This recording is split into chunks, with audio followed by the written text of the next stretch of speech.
A curious boy, a mysterious canine, and a lighthouse hiding a deadly secret. Oliver was a 6-year-old boy with shaggy blonde hair and blue eyes, like the sea he saw every day through his bedroom window. He lived with his parents in a quiet coastal village, where the sound of waves crashing on the rocks was part of the routine. His house was just a few meters from the cliff, where an old lighthouse, decommissioned decades ago, still stood alone against the sky. The place was surrounded by stories and legends, and like every curious child, Oliver couldn't resist, imagining secrets hidden within those stone and rust walls. It was a night of strong wind and rough seas when it all started. The sky was overcast, and the sound of the waves came with a more intense roar than usual. The storm threatened to break at any moment. From his room, Oliver was looking out the window when he saw something unusual. A figure staggering along the beach, coming from the sea towards the lighthouse. He squinted his eyes and felt a shiver run down his spine. It wasn't a person. It was a dog, a large, dark dog. Limping and completely soaked, he seemed lost, but determined to get to the lighthouse. The boy ran to tell his parents, but they were both asleep. So, against all warning, he grabbed his raincoat and a flashlight and left. As he got closer, Oliver saw the animal's condition more clearly. It was a Belga priest with dark, blood-stained fur, with deep cuts on the paws and sides. His ribs were exposed, and there were belt marks on his skin. He lay down at the entrance to the lighthouse and looked at the boy, without the strength to get up, but without showing fear. Just pain. The rain began to fall heavily, but Oliver didn't hesitate. He approached slowly and took off his cloak to cover the dog. "You're safe now," he whispered, as if the phrase itself could heal those wounds. But something about that scene felt off. The dog had a torn vest marked K9 and an identification number. He wasn't just any dog. He was a police dog. What was he doing there alone and injured? And why had he crawled right up to the abandoned lighthouse? Oliver didn't know. But as thunder roared in the distance, a shadow moved on the beach, watching the boy's every step. Oliver knelt beside the dog for a long time, even with the rain soaking his clothes and the wind cutting into his skin.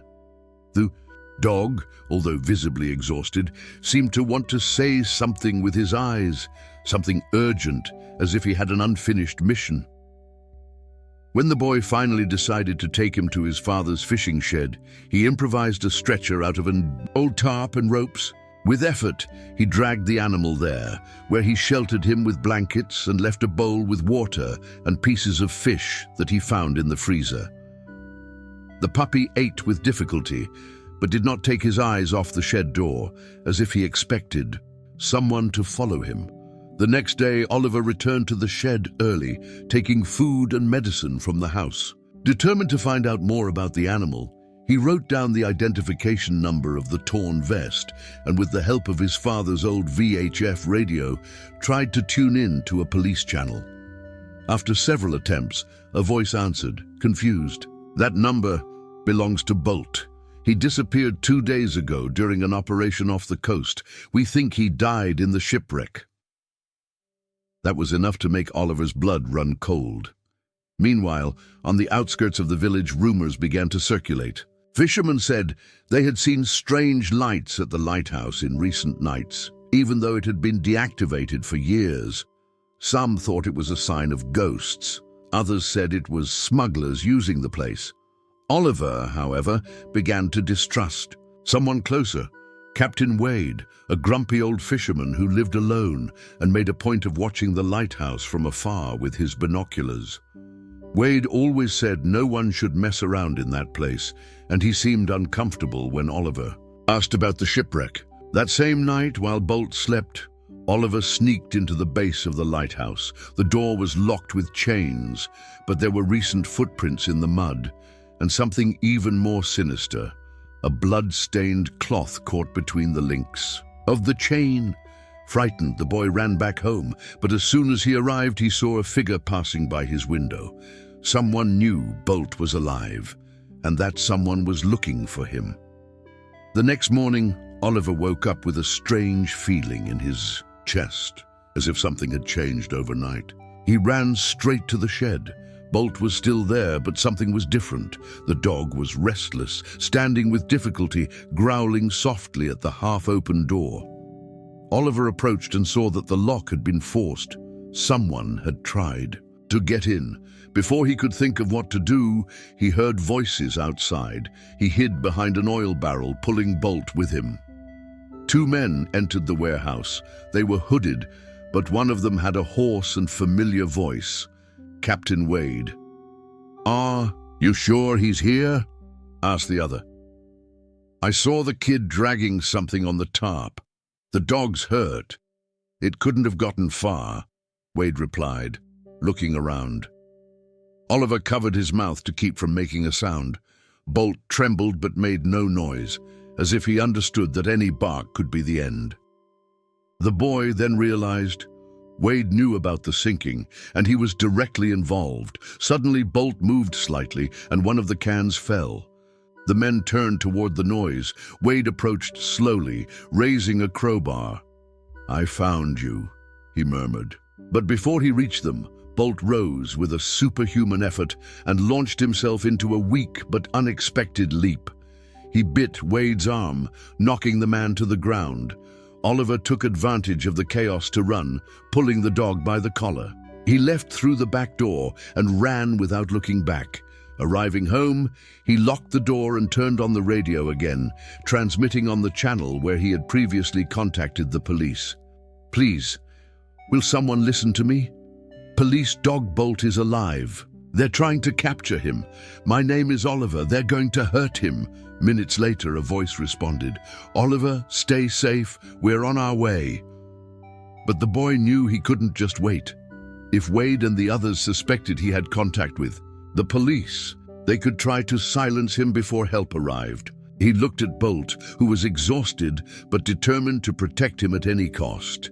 It was time to find out what, exactly, the dog was trying to show by returning to the lighthouse. That night, Oliver couldn't sleep. Sitting next to Bolt, he slowly stroked between the dog's ears, feeling the animal's warm, irregular breathing. Even injured, Bolt still raised his head when he heard a noise. The protective instinct did not abandon him. The boy felt small in the face of everything, but something inside him had changed. He was no longer just a curious boy. Now he was part of something bigger, a fight for justice. With the police on the way, Oliver knew time was short. I needed concrete proof. Everything pointed to the lighthouse, the torn vest, the bloody cloth, the footprints, and Wade. If he found whatever had happened inside, no one would doubt the connection between the shipwrecked Bolt and the old fisherman. Before dawn, Oliver strapped a flashlight to his forehead, put on a thick coat and bandaged Bolt's paws as best he could. "Let's finish this together," he said in a low voice. The dog seemed to understand and got up, limping but steady. They crossed the still sleeping village, taking routes behind the houses and narrow alleys. The freezing wind cut like a knife, and the sea air left the air heavy. When they arrived at the lighthouse, the gate had been destroyed. It was a sign that Wade had already been there. Still, Oliver pushed open the heavy wooden door and entered. The inside was damp, covered in dust, with stairs leading to the top. On the floor, he found traces of wet earth and pieces of rope. Bolt sniffed his way through, guiding Oliver to a room hidden behind a false wall.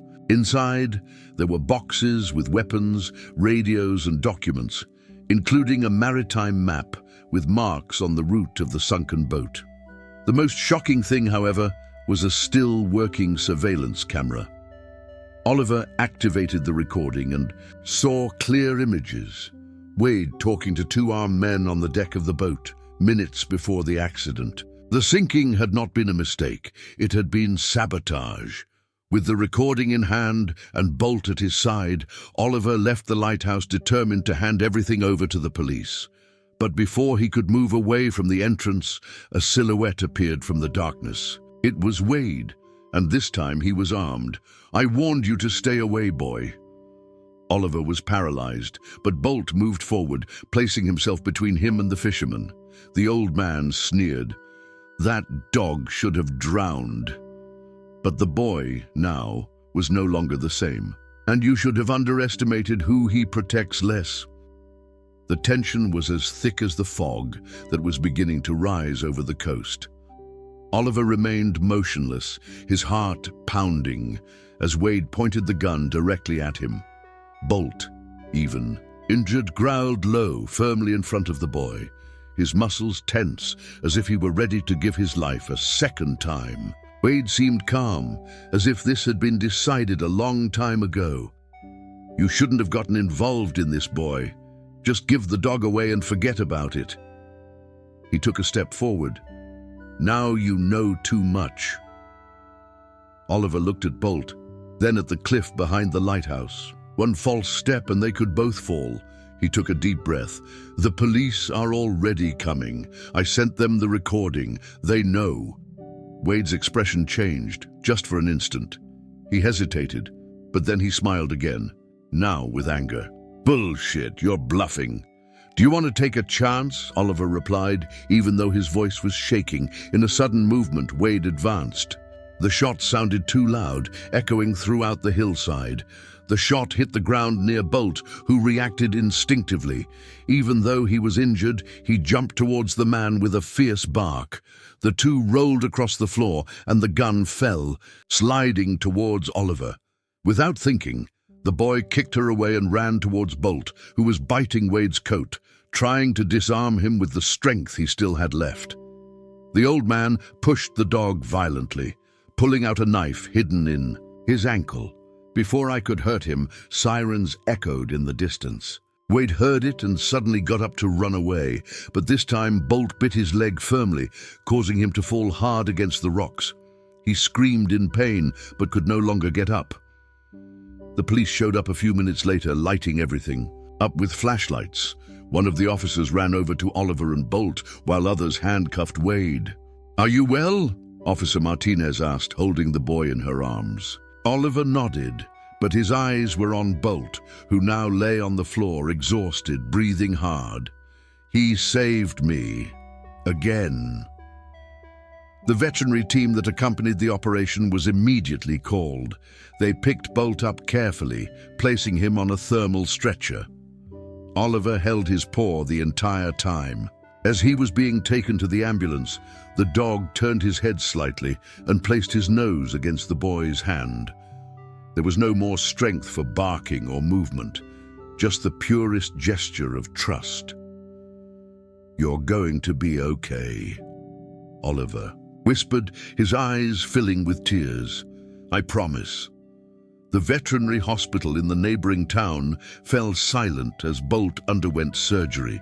Oliver waited outside the room, hugging a blanket and the dog's jacket, which still smelled of salt, sweat, and courage.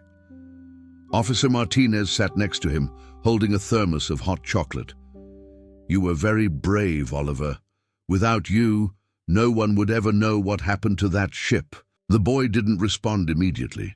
His gaze was fixed on the white door in front of him. He just wanted to go home and protect those who needed it. Hours later, the vet finally left, the tired but serene face. The surgery was a success. He lost a lot of blood, but his heart is strong. He survived. Oliver felt his legs weaken with relief. He couldn't hold back the tears when he entered the room and saw Bolt sleeping, with bandages on his paws, tubes around him, but with his chest rising and falling calmly. He sat next to the stretcher and whispered, "You promised you would fight, and you did it." In the days that followed, the story spread. Local newspapers reported, 6-year-old boy uncovers maritime sabotage and saves police dog presumed dead. The entire village mobilized. Wade was arrested and charged with obstruction of justice, attempted murder, and involvement in smuggling. Documents found at the lighthouse linked him to a network of criminals who used clandestine sea routes for illegal transport. Bolt, for his bravery and endurance, was publicly honored by the police. During the ceremony, still recovering, he slowly rose to sit next to Oliver, who was given a Children's Medal of Honor by authorities. The crowd gave a standing ovation, many with tears in their eyes. Maggie, Oliver's mother, hugged her son tightly. "I never thought that lighthouse you dreamed of would hide all of this." He smiled, tired but happy. "Me neither, but I think he was just waiting for someone to believe in him." Oliver and Bolt returned home a few days later. The shed became an official temporary shelter for the canine police, and the lighthouse was closed for renovation. But no one ever looked at him the same way again. There, in that place where it all began, the boy and the dog had found something more than mystery. They had found each other.